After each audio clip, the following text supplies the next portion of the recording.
Salut, si tu kiffes mes vidéos, n'hésite surtout pas à t'abonner, à activer la cloche et à lâcher un like. Merci.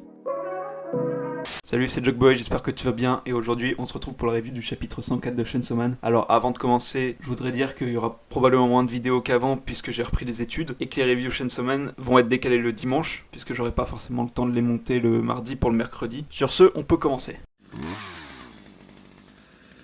Le chapitre s'ouvre sur Yoru qui est en rage d'avoir été sauvée par Chainsaw Man. Elle explique que par le passé elle s'est battue contre lui, qu'elle a perdu et que Chainsaw Man a dévoré son corps physique. Elle explique qu'elle en est donc très affaiblie et que si elle ne fait rien, son nom sera entièrement oublié. Le lendemain, Yoshida retrouve Denji en train de faire la chaise pour des filles et il cherche à s'entretenir avec lui. Denji refuse mais Yoshida lui propose donc une énorme somme d'argent pour le convaincre de faire la chaise pour lui. Yoshida a compris que Denji va être découvert pour avoir une amoureuse. C'est pourquoi il va essayer d'en trouver une pour Denji. Yoshida s'arrange donc pour que Denji puisse rencontrer Mitaka. La discussion tourne très vite autour de Chainsaw Man et Mitaka commence à lister ce qu'elle n'aime pas chez lui. Denji contre-argumente pour lui montrer qu'elle a faux. Mitaka s'énerve et demande à Denji comment il peut être aussi sûr de lui. Il décide donc d'avouer qu'il est Chainsaw Man, mais bien évidemment Mitaka ne le croit pas. Elle s'en va et Denji est dégoûté puisqu'il est réellement le Chainsaw Man.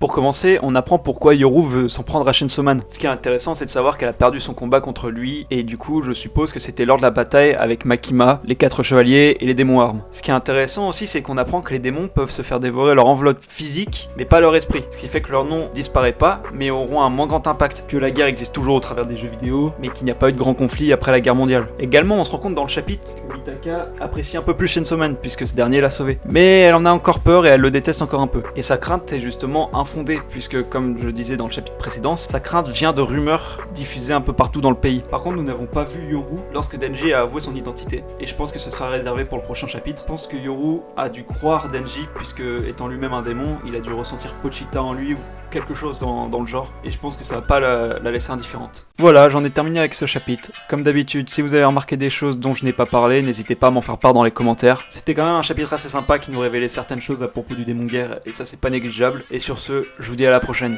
Bye.